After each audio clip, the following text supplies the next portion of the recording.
Um, Vikas, if you're ready, I think that Travis has your slides and we can get started. Yeah, sounds good. Yeah, and Dr. Reddy, did you want to share your screen or do you want me to share mine? I could go either way. I could share mine. Yeah, might be easier. All right. Let's see here.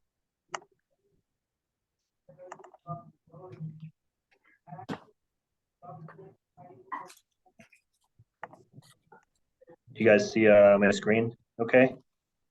You can? You can, you said? Yes. Okay, perfect. Well, thanks for having me join here. I picked this topic because I don't know how many of you guys, but I'm getting ready to have to recertify for my boards.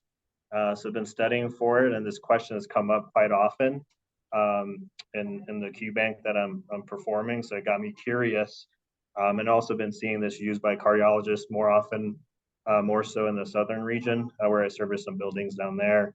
So we're going to talk about Jardiance essentially for heart failure with preserved ejection fraction. I have no financial conflicts. Talking a little bit of heart failure with preserved ejection fraction, it's essentially an EF of greater than 50%. So currently there's more than 6 million residents that do have this diagnosis, or I guess 6 million residents that have congestive heart failure as a diagnosis, which half of are with preserved ejection fraction. The other half is with reduced ejection fraction. And the incidence increases by 650,000 per year. So it is a pretty decent number. And then within the next 6 years, the prevalence is projected to reach about 8 million residents, again, of which half will be the preserved ejection fraction population. The prevalence has increased from 38% to 54% between 1987 and 2001. And it is going to increase mainly because there's improved recognition. There's reduction of death from other comorbidities that leads to failure, increases in the age of population, and then increasing prevalence of obesity. Currently, heart failure is the second most common cause of hospitalization, costing $30 billion annually, so it's a high cost. And it has a 15% annual mortality rate. So some of the epidemiology of heart failure. Going through like residency, a lot of times, we get taught that heart failure with preserved ejection fraction, you treat with diuretics and beta blockers essentially. But I found out that that's not technically the case. So in the absence of hypertension, evidence does not support treating heart failure with preserved ejection fraction with any medication except for diuretics. So I've done trials of ARBs, ACE inhibitors, digoxin, nitrates, spironolactone, but the problem was the concerns for adverse effects. I do have a box here to go over the JNC8, since the geriatric population does have a different target for blood pressure control. So essentially for a population, anyone with diabetes, chronic kidney disease, heart disease, blood pressure go under 140 over 90, everyone else under 150 over 90. So I got together like a group of different trials that have been done, based on category, just to try to delve into why the other options were not statistically significant, and then the difference within the Jardiance group. So for ACE inhibitors and ARBs, so there's been 3 studies over the years, one for candesartan, one for irbesartan, and one for perindopril. They all had a pretty decent amount of people in this population for this study, except for the perindopril study. As you can see, the Charm Preserve trial, or the one with the candesartan, duration of 36 months. The irbesartan had 49.5 months, and then the last one had 2.1 years. And what they found is that there is, I guess the primary endpoints is hospitalizations or adverse events or symptoms of heart failure. So for those three groups, they found that there was either no difference or there was adverse effects where the study had to be aborted earlier than anticipated. And the adverse events are usually hypotension or hyperkalemia that was significant. It was what kind of aborted some of these trials. So for this class, they found that in the absence of high blood pressure, there's no role for ACE inhibitors or ARTs for heart failure with preserved ejection fraction. For beta blockers, they also had 3 trials over the years. They had the Japanese Daisoc heart failure study, which looked into carvedilol or Coreg. They had the seniors trial, which looked into nebivolol, and then another seniors trial that looked into nebivolol as well, which is Bistolic. So they all had about almost 2 years to 3 years of the duration. But even here, they found no difference in cardiovascular events or all-cause mortality or heart failure hospitalizations. So even for this group, they're saying there's not enough evidence to use this in the absence of high blood pressure. Oh, I don't know what just happened here.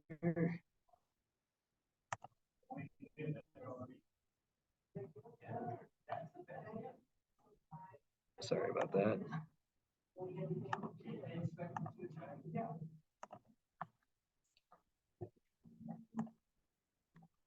Apologies.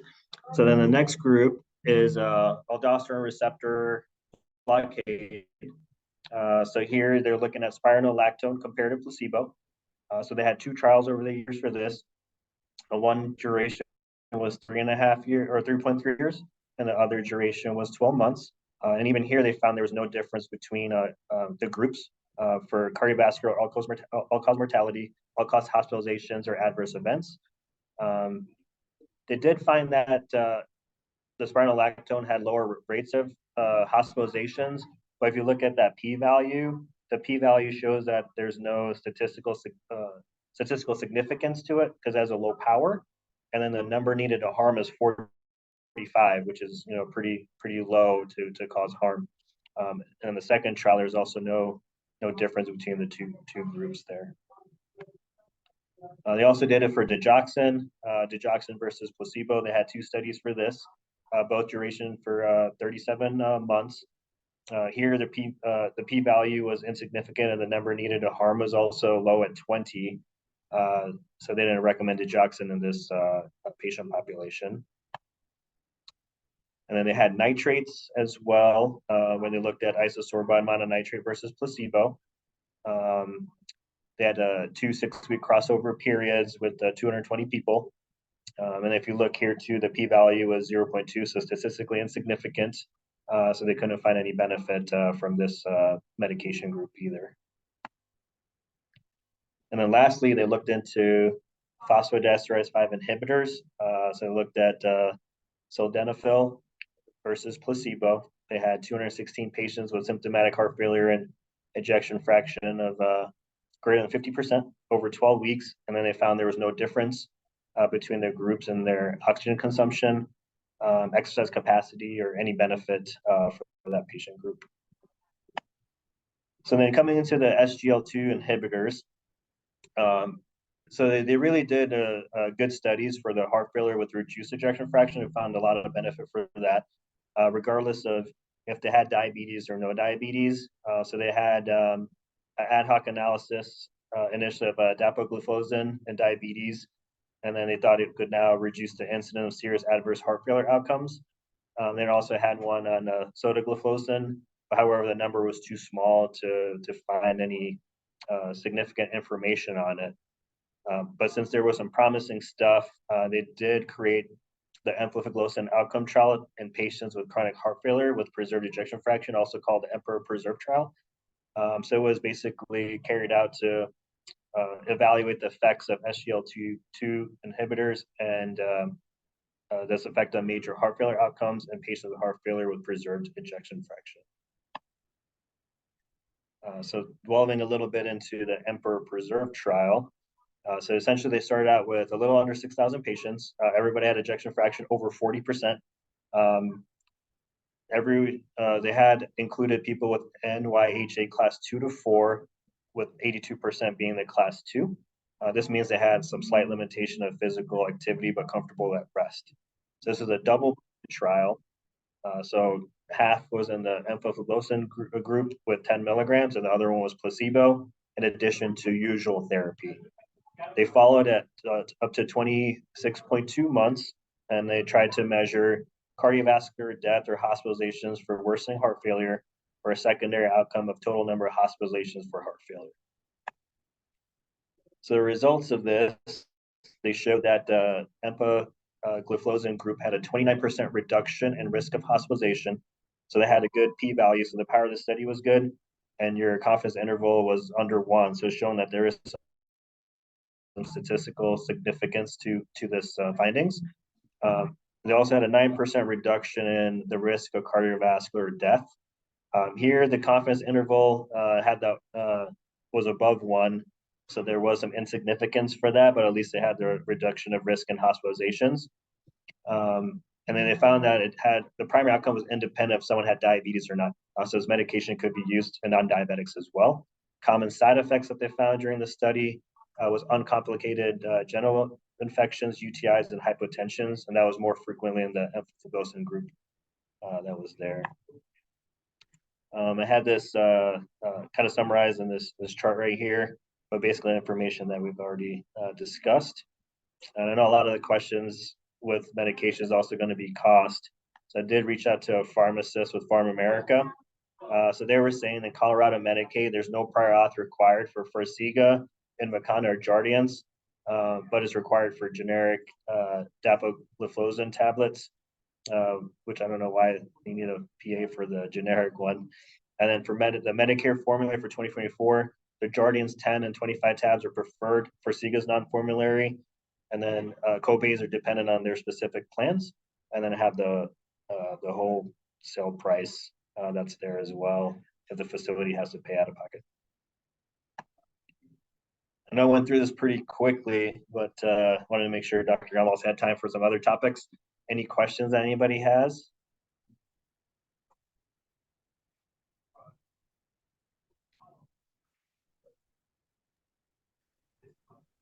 There's plenty of time for questions. So anybody, questions about how to use it, when to use it Hey, in our Greg, population? Yeah, Lee, go ahead. Lee here. I couldn't get my video to work, so sorry about that.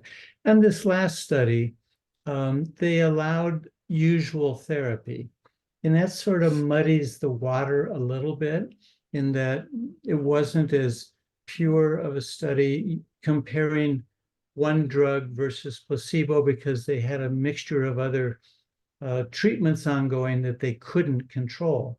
So I view that with a little bit more concern. It's just not as pure of a study since they allowed usual therapy, which could be a whole bunch of drugs or nothing.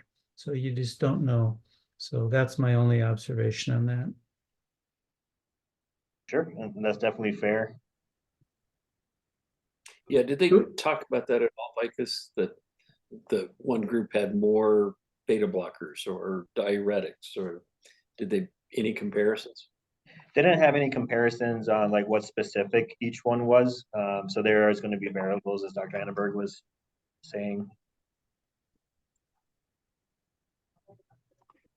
Other questions?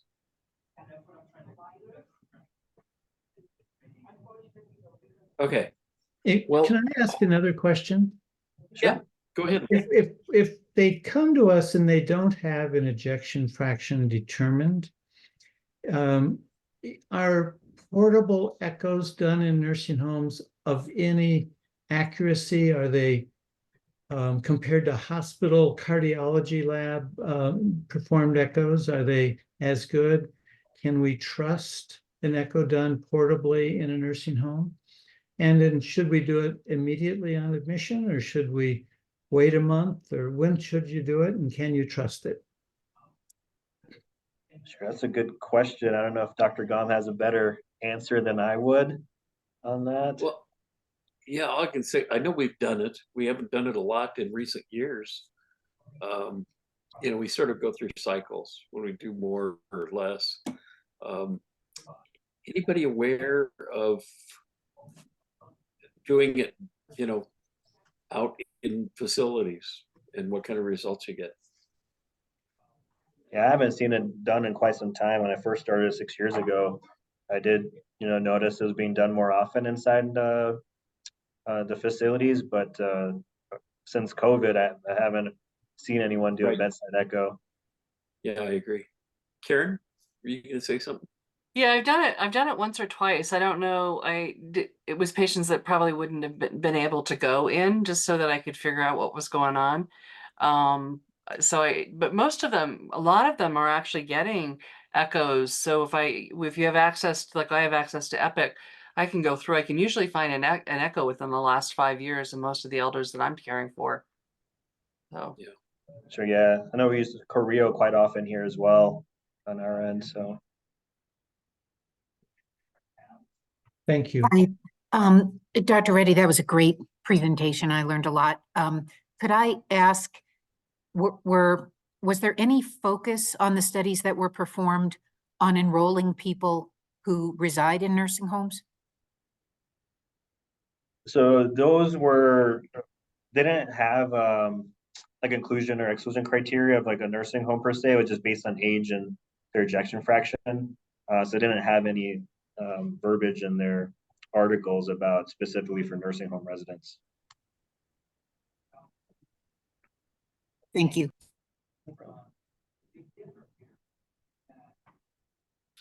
Okay. Well, thanks, Vikas. If you have questions, you can either get them directly to Vikas, or if you want to send them to me, I'll forward them and we'll get that. Travis, let's see if I can share my screen. Let's see here. If I can find, and let's see, share screen.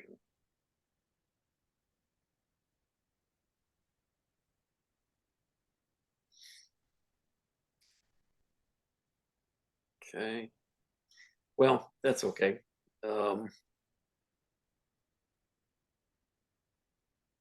There. Maybe that did it. Are you guys seeing my screen? Yes. Okay. Bit of Africa in the Yes, background. we are now. Okay. I'm just going to go fly through a number of articles that I've been, I just collect these things and throw them out there. Take 2 or 3 minutes on each one and just hit the high points. This is an Omnicare summary, but it's good. And I will send most of these out after the meeting so you can have them. I just like this because it put about 5 or 6, 8 pages of the gold guidelines that I read through every year. Just put it all on one page, condensed it, summarized it. And I think the important thing here, it's been about 4 or 5 years that the gold guidelines have been talking about inhaled steroids not being useful, particularly in COPD and increasing the incidence of pneumonia. And it's sort of like getting rid of aspirin for primary prevention. It's just one of those hard things to get used to and adapt to. One of the nice things that came out this year is really the idea here where they talk about, looking at, looking at eosinophils. And if you have inhaled steroids, if their eosinophil count is greater than 300 per microliter, inhaled steroids might have benefit. But if it's below 100, there's just really no chance. So LABAs, the drugs of choice for COPD, and not so much the inhaled steroids. Okay, let me see if I can get past this. Next, those of you that have been around for a while, in February of 2023, so just over a year ago, Leah Watson, mainly Leah, did a presentation on Alzheimer's drugs. We talked a little bit about Rexulti. And we also talked about Aduhelm, which was Biogen's new drug that went through this quirky backroom approval with the FDA, where the FDA committee, the group that oversees and votes on whether or not to approve drugs, had turned it down because there were 2 trials and they didn't reach significance, so they weren't going to approve the drug. Then through back rooms, the company sort of eliminated one of those trials, went back to the director of the FDA with the other trial only, and just sort of said, look, if you just look at this data, it works. And it somehow kind of magically got approved. And you can see here in 2020, they essentially voted unanimously not to approve it. It got approved. Well, $60,000 a year and no potential for clinical benefit. It is now a couple of years later, and in February, the company, I guess not selling enough of it or enough bad press, decided just to quit making it. So Aduhelm no longer available. Let's see, put that away. I ran into this. This is just fun, but of some interest, that doing cardiovascular surgery and doing bypasses, and somebody is bright enough to be looking at in the pathology lab at specimens, and I find more and more patients with microplastics within the wall of the artery. So this, I mean, I'll send this out. You can read it.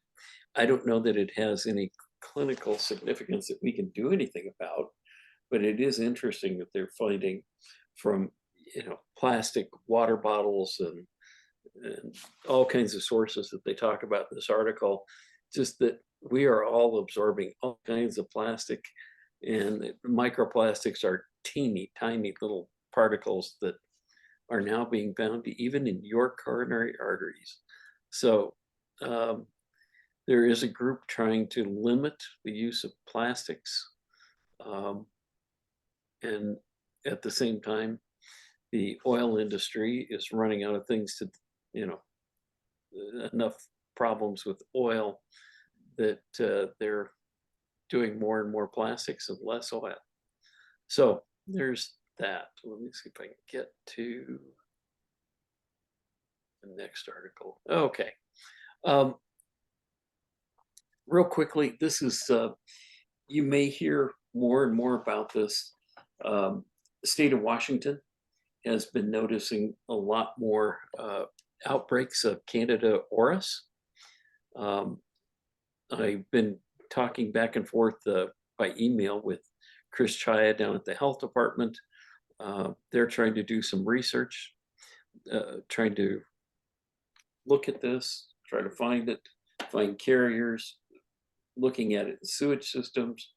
But it's interesting if they're talking about climate change being one of the underlying causes of things like C. auris coming out.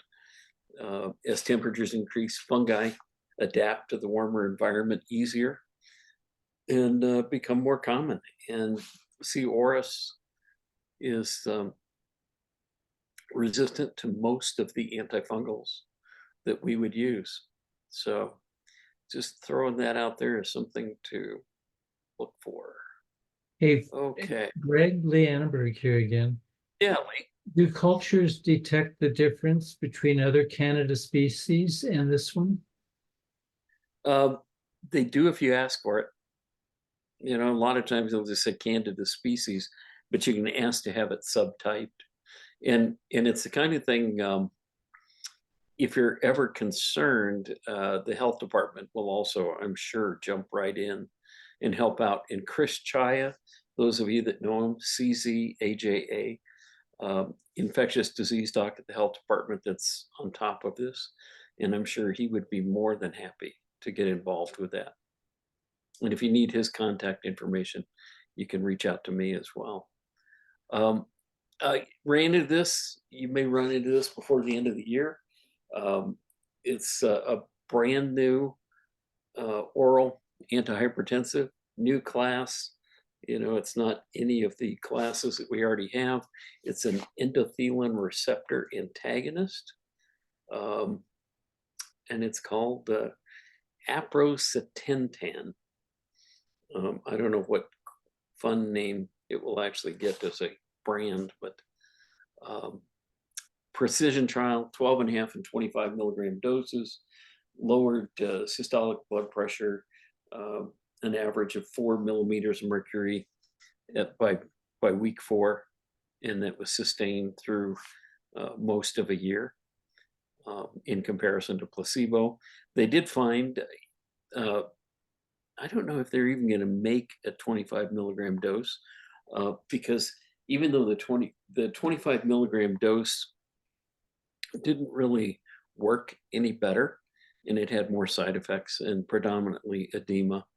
So I think 12.5 milligrams will be the only dose available. But if you see it, that should be coming out later this year.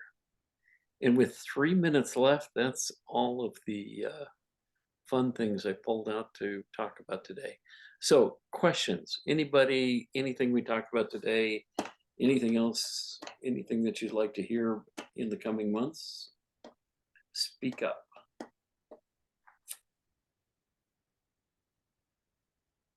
Yeah, this is Dave Shepard. I have a question.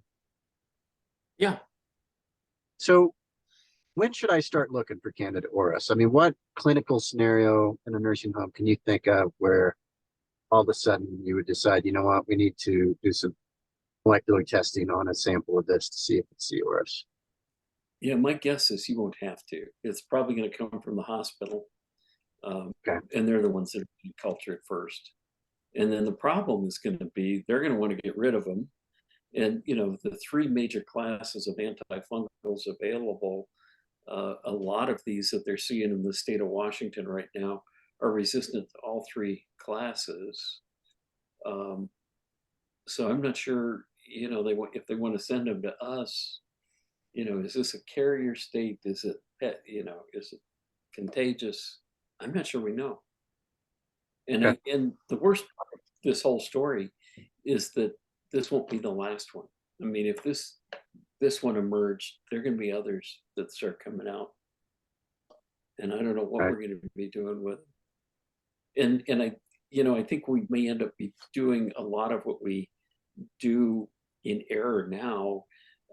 Those of you who've been around for a while, about 20 years ago, and Lee, you'll remember this, we were doing nasal swabs for MRSA, and everybody came in the ER. And, you know, and then they'd get admitted, and the swab would come back positive the next day, and we started treated. And the expectation was to treat for MRSA, which was, you know, expensive and time consuming. And then after 5 or 6 years, we found out it didn't make any difference at all. Greg, one of the reasons they did that was so they could prove to Medicare and CMS that it wasn't a hospital-acquired infection, that the patient was already colonized. So it made a difference in reimbursement to the hospital, and it made a difference in their quality measures, that they were not infecting these people, they were already colonized. So that was one of the reasons that the hospital UR committees chose to recommend doing it. It makes sense. I still see people occasionally trying to treat it, and you're not going to get rid of it. All right.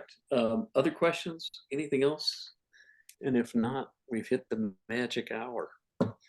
And if he's still willing, I think Dave Shepard is going to do half of our talk next month about malnutrition, and if he's still up for it, and we'll figure out something for the other half. All right. Well, guys, go have a great day, and thank you for joining us. Thank you, everybody. Thanks, Dr. Reddy. Yeah, thank you guys. Thanks, Vikas.